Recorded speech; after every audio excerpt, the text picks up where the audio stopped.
नमस्कार, गोरखपुर न्यूज में आप सभी का स्वागत है। मैं हूं मोहम्मद तबरेज सिद्दीकी।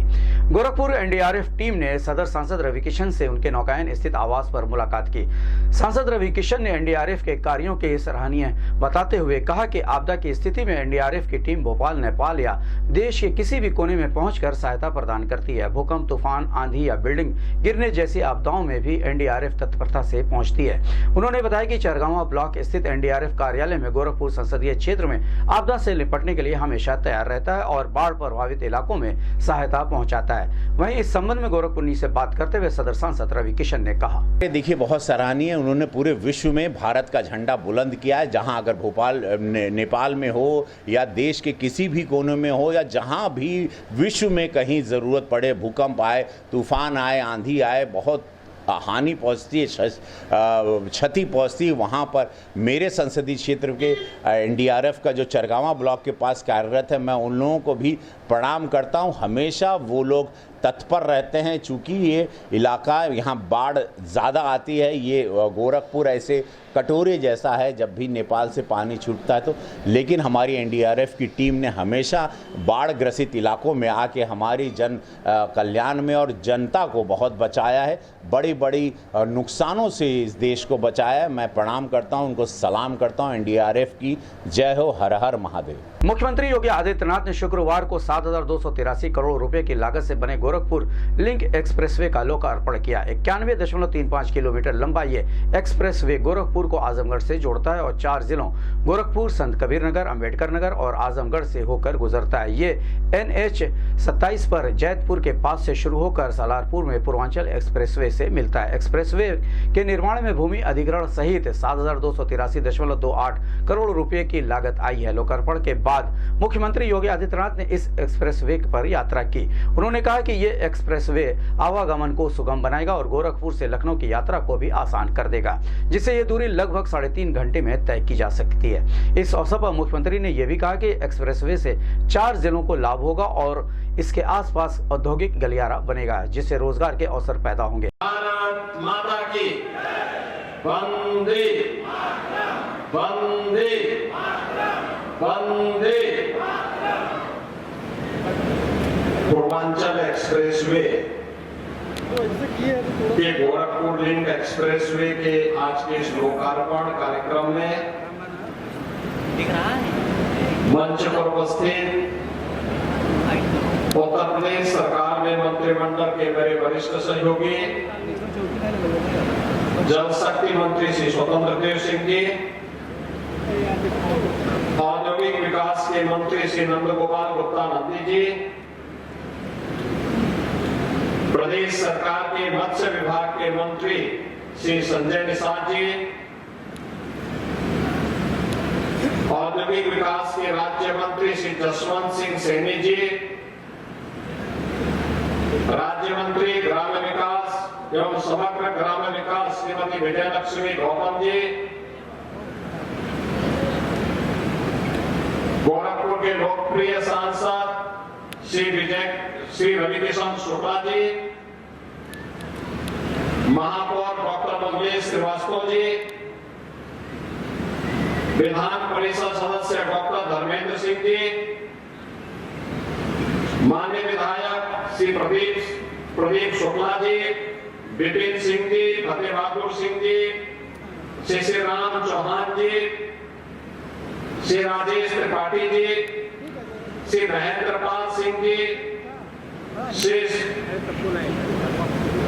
डॉक्टर विवेश पासवान जी, सरवण निषाद जी, गणेश चौहान जी, उत्तर प्रदेश महिला आयोग की उपाध्यक्ष श्रीमती चारू चौधरी जी, भारतीय जनता पार्टी के जिलाध्यक्ष श्री जनार्दन तिवारी जी, उत्तर प्रदेश सरकार के मुख्य सचिव श्री मनोज कुमार सिंह जी,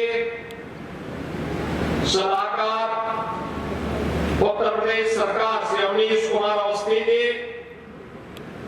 आज के इस कार्यक्रम में उपस्थित गोरखपुर के सभी बहन और भाइयों, पूर्वांचल एक्सप्रेसवे और के माध्यम से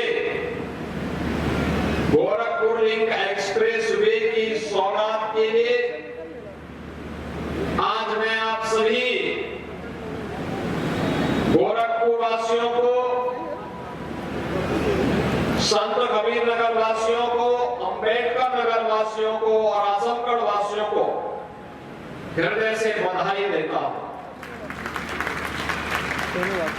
कल अंतर्राष्ट्रीय योग दिवस है और अंतर्राष्ट्रीय योग दिवस भारत के विरासत को वैश्विक मान्यता वाले प्रधानमंत्री जी के द्वारा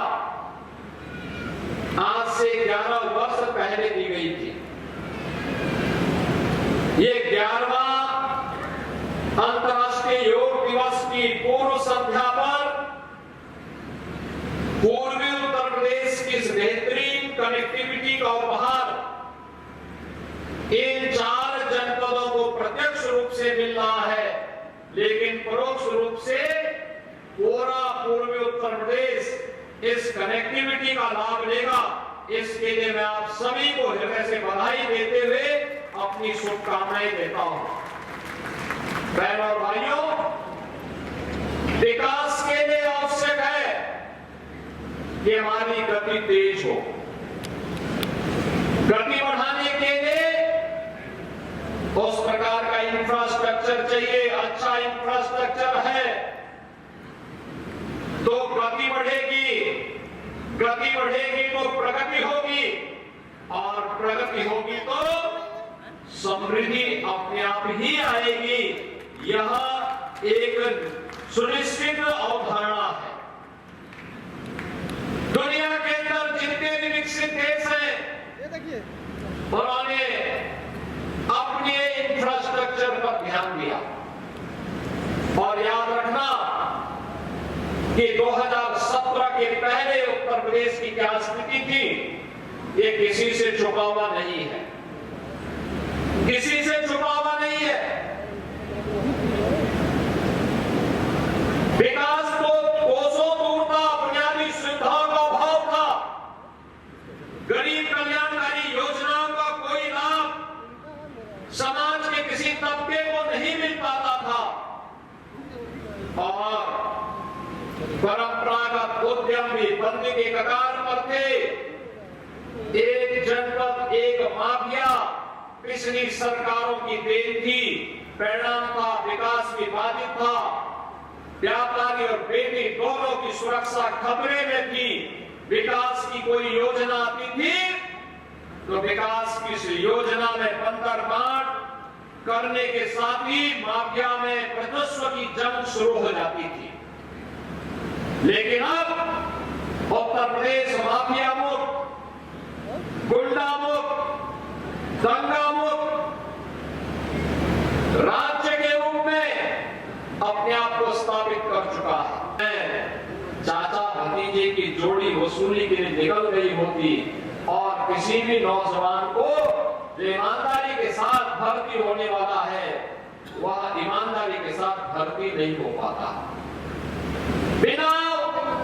बिना उससे पैसे वसूले ये लोग नियुक्ति पत्र नहीं देते, न्यायालय को हस्तक्षेप करना पड़ता।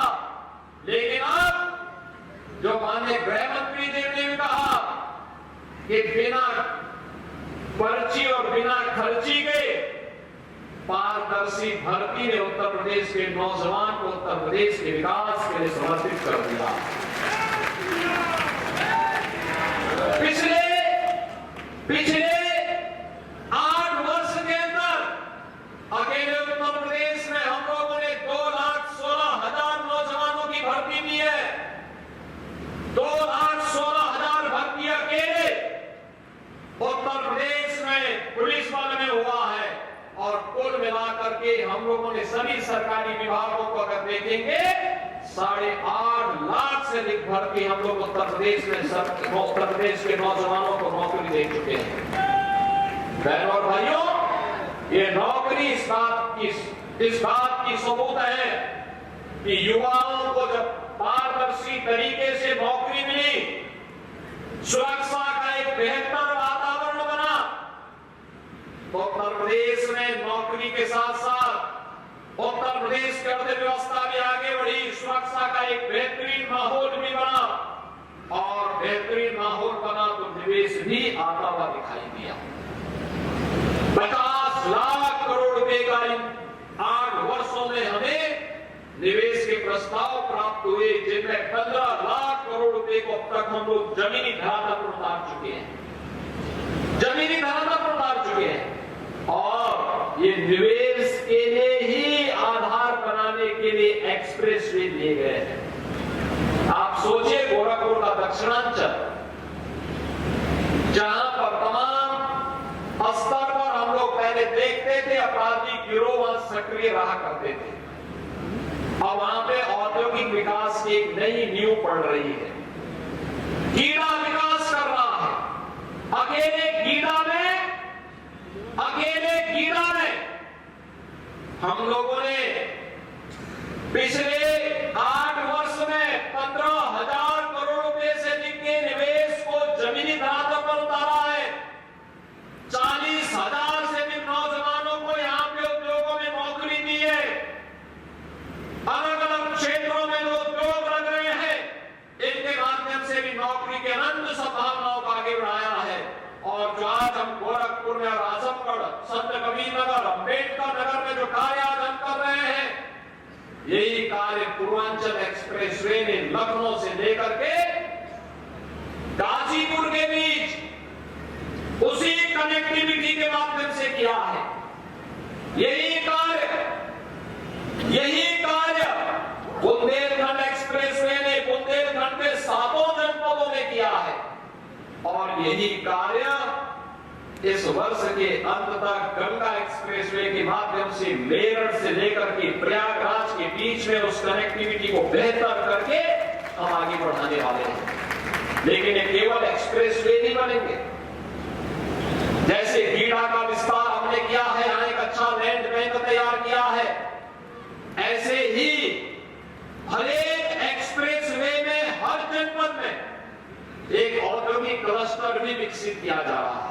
औद्योगिक क्लस्टर में कई उद्योग लगेंगे, कहीं एमएसएमई उद्योग लगेंगे, कहीं पर डॉक्टर संजय निषाद के मत्स्य उत्पादन का ही केंद्र बनकर के उसके एक्सपोर्ट के लिए केंद्र बनाए जाएंगे, और कहीं पर किसी अन्य किसानों के उत्पाद को एक्सपोर्ट बनाने के लिए लॉजिस्टिक का भी कोई केंद्र बनाने का काम होगा।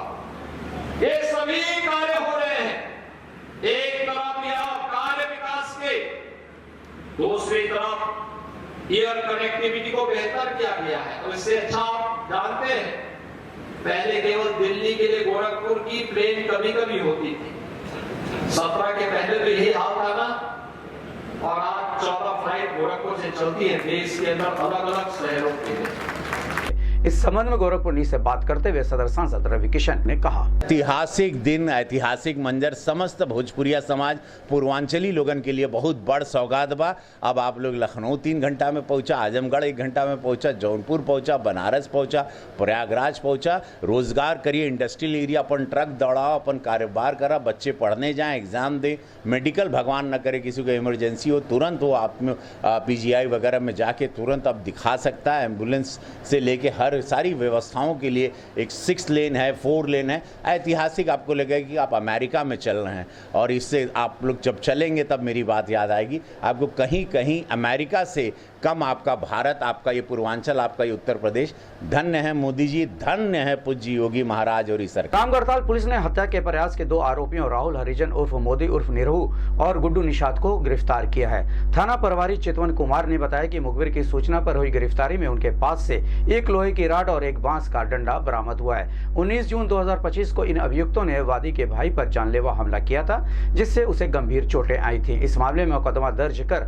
आरोपियों को जेल भेज दिया गया। गिरफ्तारी टीम में थाना प्रभारी चितवन कुमार, उप निरीक्षक अमरेश सिंह, रामशिव यादव, कांस्टेबल ब्रिज मोहन यादव और राकेश गौरव शामिल। गोरखपुर शहर में बर्ड फ्लू की पुष्टि के बाद गोरखपुर में मुर्गे की 5 दुकानों के 10 किलोमीटर के सर्विलांस क्षेत्र में बिक्री पर लगी रोक शुक्रवार को खत्म हो रही है। संभावना है कि 21 जून से संक्रमण स्थल के 1 किलोमीटर के दायरे को छोड़कर अन्य स्थानों पर बिक्री की अनुमति मिल सकती है। जुगिया बाजार, एल्युमिनियम फैक्ट्री, तारामंडल और चिड़ियाघर के 1 किलोमीटर क्षेत्र में दुकानें अभी बंद रहेंगी। प्रशासन ने अभी तक कोई स्पष्टीकरण या नोटिफिकेशन जारी नहीं किया है। डीएम ने 31 मई को 21 दिनों के लिए बिक्री पर रोक का नोटिफिकेशन जारी किया था, जिसके अनुसार 20 जून तक मुर्गों की बिक्री प्रतिबंधित है। इस संबंध में गोरखपुर से बात करते हुए पशु चिकित्सा अधिकारी धर्मेंद्र पांडे ने कहा, 31 तारीख को जिलाधिकारी महोदय के द्वारा नोटिफिकेशन जारी किया गया था कि इन्फेक्टेड जोन के 1 किलोमीटर के दायरे में इन्फेक्टेड जोन जो था,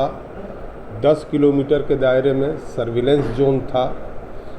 तो भारत सरकार के गाइडलाइन के अनुसार और प्रोटोकॉल के अनुसार यह था कि इन्फेक्टेड जोन में जितने भी पक्षियां होंगे उनको कल किया जाएगा, फिर जगहों को सैनिटाइज किया जाएगा। इसी प्रकार सर्विलेंस जोन में भी दुकानें बंद करने का आदेश था, जो दुकानें बंद भी रही हैं। अब फिर हमारे जनपद में कोई भी सैंपल पॉजिटिव नहीं आया है, सारे सैंपल नेगेटिव आ रहे हैं। तो जिलाधिकारी महोदय के द्वारा पुनः नोटिफिकेशन के जरिए सर्विलेंस जोन की दुकानें, सर्विलेंस जोन मतलब जो 10 किलोमीटर के रेडियस की हैं, 1 किलोमीटर को छोड़ते हुए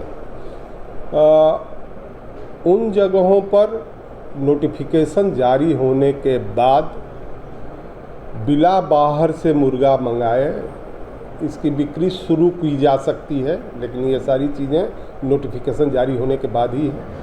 दूसरा प्रोटोकॉल हमारा होता है इन्फेक्टेड जोन के लिए कि सैनिटाइजेशन पूरे क्षेत्र में, हमने पूरे शहर में सैनिटाइजेशन का कार्य किया है नगर निगम के द्वारा। नगर निगम ने सारी दुकानों का सैनिटाइजेशन किया है। शहर में बैकयार्ड पोल्ट्री कुछ है नहीं, जो भी है मुर्गे की दुकानें हैं जिस पर कुछ लोग थोड़े थोड़े मुर्गे रखते हैं, तो उनका सैनिटाइजेशन हो चुका है। सैनिटाइजेशन सर्टिफिकेट भी नगर निगम द्वारा अभी मुझको प्राप्त हो गया है, जिसको मैं उत्तर प्रदेश सरकार के पशुपालन निदेशालय को भेजूंगा। वहाँ से भारत सरकार जाएगी और फिर वहाँ से हमको सर्विलेंस की अनुमति मिलेगी। ये केवल 1 किलोमीटर के दायरे की बात कर रहे हैं, बाकी तो नॉर्मल उनका शुरू हो जाएगा। बाहर से मुर्गे आने जाने नहीं शुरू होंगे, केवल जो यहाँ है वो बिकेगा। और इन 1 किलोमीटर के दायरे में हम 15-15 दिन पर फिर सैंपल लेंगे, 4 सैंपल लेंगे। जो 2 सैंपल निगेटिव आ जाएंगे, मतलब 2 महीने में, उसके बाद से डिजीज़ फ्री घोषित करने का काम होगा और फिर सब कुछ सामान्य हो जाएगा। सर, अभी जो नोटिफिकेशन है जिलाधिकारी महोदय की तरफ से, क्या निर्देश कुछ प्राप्त हो? सामान्यतः भाई जो जांच रिपोर्ट होती है उन्हीं के आधार पर ही उनके स्तर से नोटिफिकेशन जारी होता है। जैसा मैंने आपको बताया है कि कोई भी सैंपल फिर से पॉजिटिव नहीं आया है, तो स्थितियां ठीक हैं।